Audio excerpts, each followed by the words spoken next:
नमस्कार छात्रों, मैं doctor Ashish Shukla, department of geography, BSR government arts college मुखातिब हूँ BA third year section D के छात्रों के साथ में। और आज हम बात कर रहे हैं first paper geography of Asia. हमारा आज का टॉपिक है पॉपुलेशन ऑफ एशिया, एशिया की जनसंख्या। जनसंख्या में स्थानिक संबद्धता के साथ निरंतर वृद्धि हो रही है।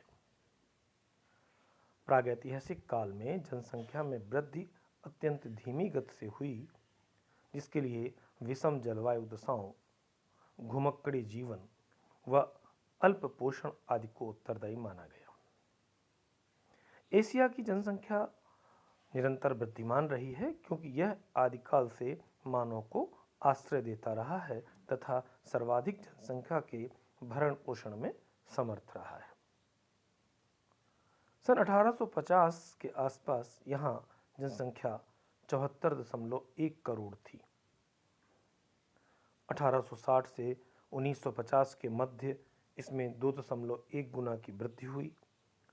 1950 में एशिया की जनसंख्या 138.6 करोड़ थी। 1950 से 2001 के दौरान एशिया की जनसंख्या में तीव्र वृद्धि हुई तथा यह बढ़कर 2001 में 372 करोड़ तथा 2009 में 405.2 करोड़ हो गई। 1950 से 2001 में जितनी जनसंख्या बढ़ी है, उतनी जनसंख्या विगत 300 वर्षों में नहीं बढ़ पाई थी। 2018 में एशिया की जनसंख्या 453.6 करोड़ थी। इस काल में एशिया में जनसंख्या वृद्धि की तीव्र प्रवृत्ति का विकास हो गया था, जो वर्तमान में और भी अधिक है।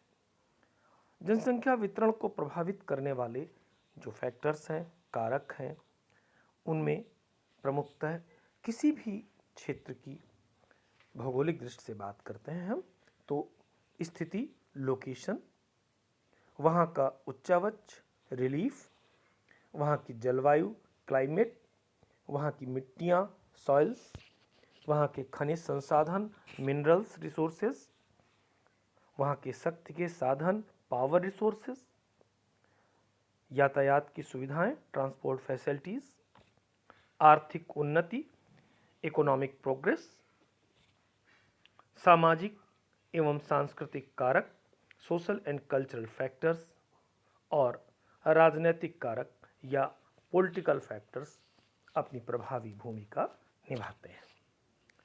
एशिया के संदर्भ में प्राचीन काल से ही यहाँ पर स्थिति, उच्चावच, जलवायुगत परिस्थितियाँ, उपजाऊ मिट्टी आदि बहुत से सकारात्मक कारकों की वजह से जनसंख्या का जमाव बढ़ा। आइए बात करते हैं एशियाई जनसमूह या एशियाटिक एग्लोमरेशंस की। यह संसार का सबसे बड़ा जनसमूह है जो चीन, Bharat, Indonesia, Pakistan, Bangladesh, Japan, Philippines, Vietnam, Iran, Thailand आदि राष्ट्रों में विस्तृत है। एशियाई जनसमूह का मुख्य विस्तार 10 डिग्री उत्तरी अक्षांशों से 40 डिग्री उत्तरी अक्षांशों के मध्य है, जहां जलवायु उष्ण तथा उपोष्ण प्रकार की है।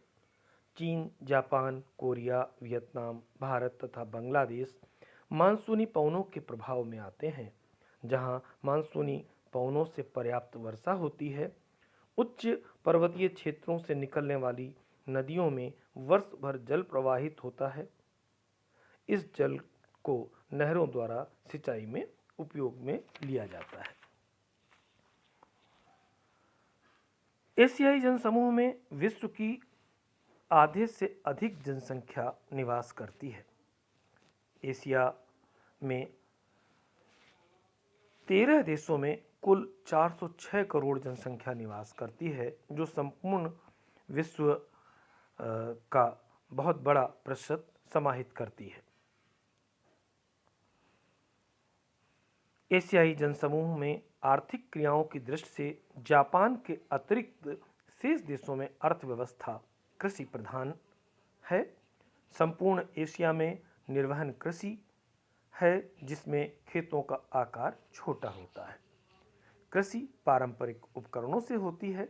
नवीन तकनीकी उर्वरकों एवं उन्नत बीजों का प्रयोग अपेक्षाकृत कम है।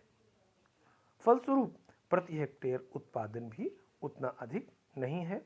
पशुपालन कृषि के कार्य के रूप में जीवन निर्वाह के लिए समानांतर रूप से किया जाता है। मानसूनी एशिया के बाहर बागाती फसलों की प्रधानता है। इसमें थाईलैंड, इंडोनेशिया, मलेशिया प्रमुख हैं, जहां रबर के बागान विकसित हैं। कृषि प्रधान जनसंख्या होने से अधिकांश भाग ग्रामीण क्षेत्रों में निवास करते हैं। विगत 50 वर्षों में नगरों का विकास अपेक्षाकृत अधिक हुआ है। जापान के अतिरिक्त जनसमूह के सभी देश जनांकीय संक्रमण की विस्फोटक अवस्था से गुजर रहे हैं, जहां उच्च जन्म दर के साथ स्वास्थ्य सुविधाओं के विस्तार से मृत्यु दर में कमी आई है। एशिया को विभिन्न भूगोलवेत्ताओं ने मानव जाति के उद्भव का केंद्र भी माना है, अतः यहाँ प्रारंभ से ही जनसंख्या अधिक रही है। 1650 में एशिया की जनसंख्या 324 मिलियन विश्व की लगभग 60% थी, जो सर्वाधिक थी विश्व में। एशिया में जापान के अतिरिक्त सभी देश विकासशील हैं, जिनमें मृत्यु दर की तुलना में जन्म दर अपेक्षाकृत काफी अधिक है। कृषि क्रांति द्वारा अतिरिक्त खाद्य उत्पादन भी हुआ है। गहन कृषि, कृषि में यंत्रीकरण, उत्तम बीज व उर्वरकों के प्रयोग ने खाद्य उत्पादनों में पर्याप्त वृद्धि की है। विगत शताब्दी के उत्तरार्ध में खनिज संसाधनों के शोषण, जल विद्युत उत्पादन, औद्योगिकरण, नगरीय विकास आदि से रोजगार के नवीन अवसर भी उपलब्ध हुए हैं। एशिया में अगर हम डेंसिटी ऑफ पॉपुलेशन के जनसंख्या के घनत्व के दृष्टि से बात करते हैं तो विश्व का सबसे बड़ा महाद्वीप है, जहां विश्व की 60% जनसंख्या निवास करती है।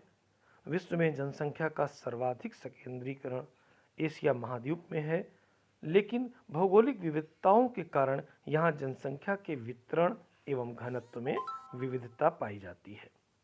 इस महाद्वीप में कितने ही ऐसे स्थल हैं जहाँ बहुत कम जनसंख्या मिलती है। इस आधार पर जनसंख्या की सघनता को अगर हम आधार मान के चलें तो एशिया महाद्वीप में 3 वर्गों में इसको विभक्त किया गया। सर्वाधिक जनसंख्या वाले क्षेत्र, इसके अंतर्गत एशिया के मानसूनी जलवायु वाले क्षेत्रों, पूर्वी एशिया, दक्षिणी एशिया एवं दक्षिणी पूर्वी एशिया में जनसंख्या का सर्वाधिक संकेंद्रण मिलता है। यहाँ एशिया की लगभग 70% जनसंख्या निवास करती है। इस महाद्वीप के लगभग 1/3 भूभाग पर 2/3 मानव निवास करते हैं। यहाँ कहीं कहीं जनघनत्व 400 से 800 व्यक्ति प्रति वर्ग किलोमीटर है व इससे अधिक भी है। उच्च घनत्व वाले क्षेत्रों में गंगा का मैदान, यांगत्से बेसिन, भारत के पूर्वी व पश्चिमी तटीय क्षेत्र, ह्वांगहो का मैदान, जेचुआन बेसिन, मीकांग, मीनाम व रेड नदी के डेल्टाई भाग आदि क्षेत्र सम्मिलित हैं। कृषि प्रधान अर्थव्यवस्था है। यहाँ पर मानव के भरण पोषण की उचित सभी परिस्थितियाँ यहाँ पर उपलब्ध हैं। मध्यम जनसंख्या वाले घनत्व के जो क्षेत्र हैं उनमें Myanmar, Thailand, Malaysia, Turkey, Nepal, Syria, Kampuchea, उत्तरी कोरिया आदि देशों को सम्मिलित करते हैं। इन देशों का जनघनत्व 50 से 250 व्यक्ति प्रति वर्ग किलोमीटर तक मिलता है। यहाँ पर कृषि इन देशों का प्रमुख व्यवसाय और उपयुक्त जलवायुगत परिस्थितियां हैं जो पशुपालन में सहायक हैं। एशिया की लगभग 22% जनसंख्या का निवास इस मध्यम जनसंख्या घनत्व वाले क्षेत्र में है। अल्प जनसंख्या घनत्व के क्षेत्रों में एशिया के उन क्षेत्रों को सम्मिलित करते हैं जहां विषम जलवायु, विकट धरातल व अनउपजाऊ मिट्टी है। जनसंख्या का भरण पोषण जिसके कारण कठिन होता है, इसलिए न्यून जनघनत्व वाले जो क्षेत्र हैं उनमें मंगोलिया, कजाकिस्तान, तुर्कमेनिस्तान, सऊदी अरब, Bhutan, Oman, Laos, Afghanistan, Iran, Iraq आदि देश सम्मिलित हैं, जहां जनघनत्व 100 व्यक्ति प्रति वर्ग किलोमीटर से कम है। इस भाग की जलवायु एवं अन्य भौगोलिक परिस्थितियां मानव के विकास के अनुकूल नहीं है, अतः इस भाग में एशिया की मात्र 8% जनसंख्या निवास करती है, जबकि यह भाग एशिया महाद्वीप के आधे से अधिक क्षेत्र में विस्तृत है। यहाँ अनेक स्थान ऐसे हैं जो निर्जन हैं, जनविहीन हैं। इन तथ्यों को टेबल के माध्यम से भी हमने PDF जो आपके साथ साझा किया है उसमें विस्तार से बता रखा गया है कि बहुत सारे जो देश हैं कम घनत्व वाले, मध्यम घनत्व वाले, अधिक घनत्व वाले, इसी तरीके से विश्व के सर्वाधिक जनसंख्या वाले जो राष्ट्र हैं उनके अंतर्गत जो